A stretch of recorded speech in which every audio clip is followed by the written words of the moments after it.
No existe. En el ejército de Dios no hay, hermano. Porque el mal y las tinieblas avanzan estrepitosamente, avanzan todos los días.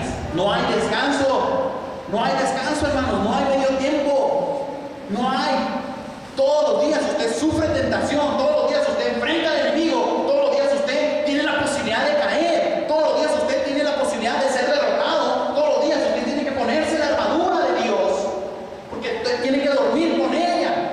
Como los jóvenes en los campamentos que duermen con tenis. Porque, oiga, ¿por qué no se quitan los tenis? No me los quiero quitar, y así duermen algunos jóvenes, ¿verdad? Sus razones tendrán. Yo le digo, yo cuando entro a las cabañas de los jóvenes digo, oiga, duerman con tenis, por favor. Hay algunos que así son. La armadura es ni siquiera para quitársela ni para dormir.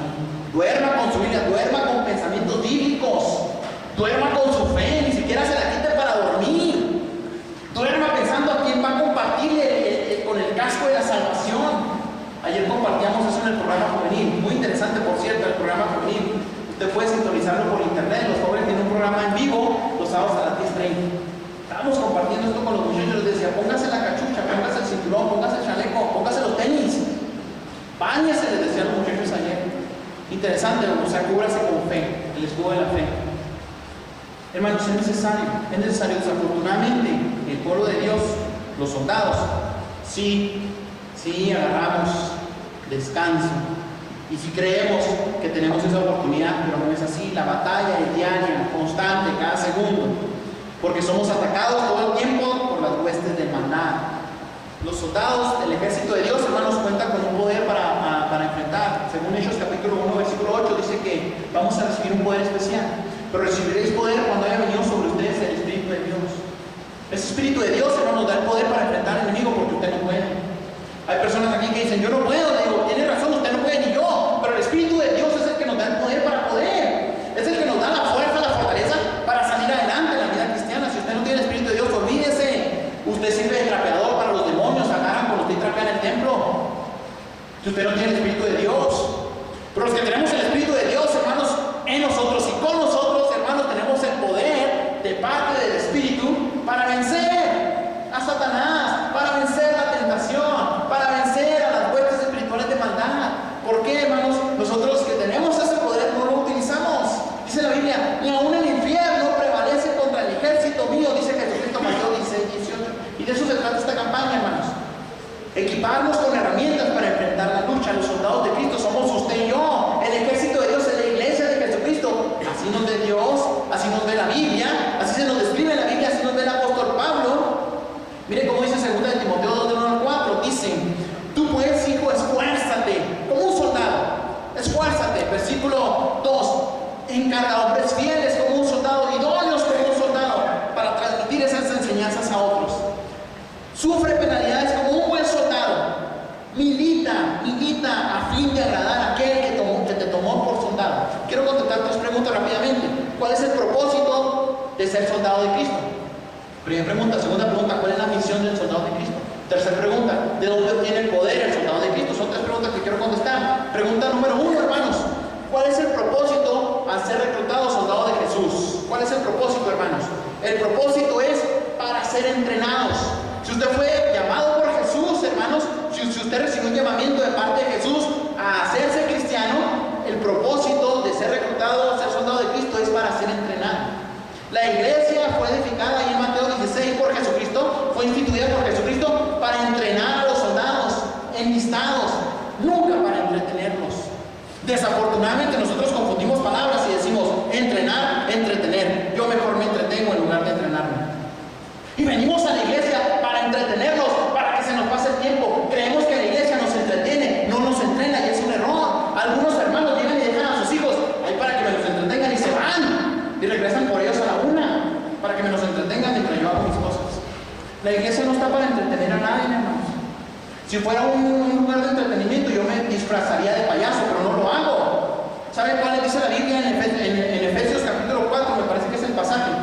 En Efesios capítulo 4, versículo 11 y 12 dice que Dios instituyó apóstoles, a evangelistas, a misioneros, a pastores maestros. No dice, la Biblia no dice pastores y maestros, dice pastores maestros para capacitar, no para entretener, para capacitar a los santos, a ustedes, para que hagan la obra del ministerio. Las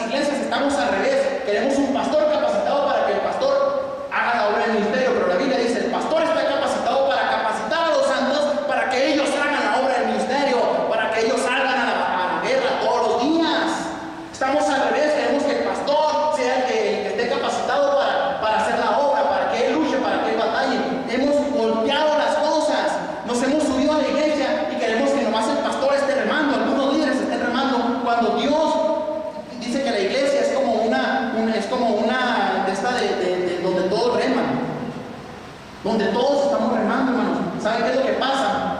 Nos subimos a la iglesia, a la canoa, y nos burlamos de los que están remando, criticamos a los que están remando. Los que quieren hacer algo por Dios luego son criticados por lo que no están haciendo nada. Y los que están tratando de remar, pues se agüitan y dejan el trabajo y ya no quieren remar. Yo tampoco remo. Aquí en esta iglesia pasa todos los años. Ministros que se inscriben, a medio año dicen, ya no quiero remar. ¿Por qué? Es que los que no reman me están diciendo que remo mal.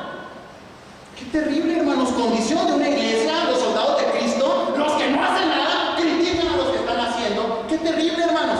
Dicen que la iglesia es el único ejército donde sus soldados matan a sus heridos. Qué terrible condición, hermanos.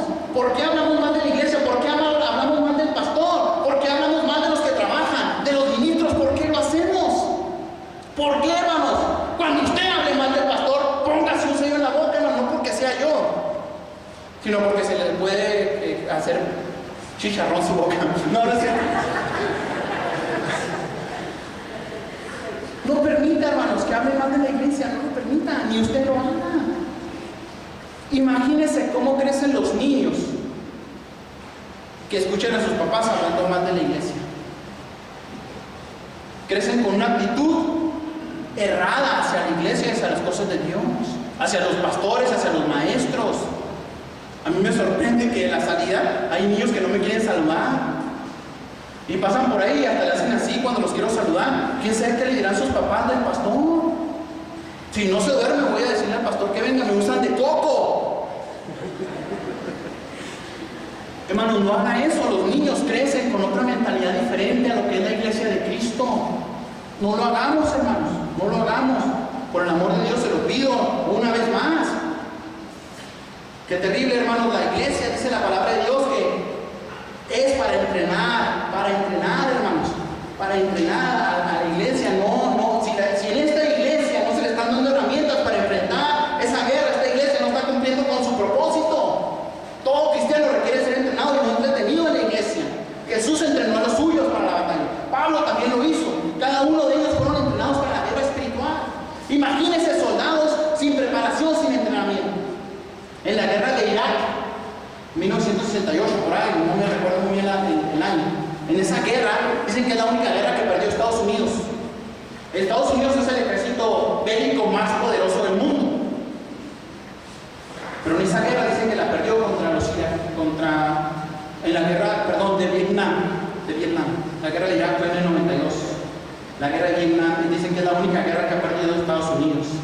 Los vietnamitas no tienen preparación como la tienen los soldados norteamericanos. No tienen tampoco el armamento ni la nación que tienen los Estados Unidos. Sin embargo, se dice que Estados Unidos perdió esa guerra. ¿Por qué cree usted? Porque cuando mandaron los soldados norteamericanos iban sin entrenamiento, sin preparación. Dieron en esa guerra, dijeron: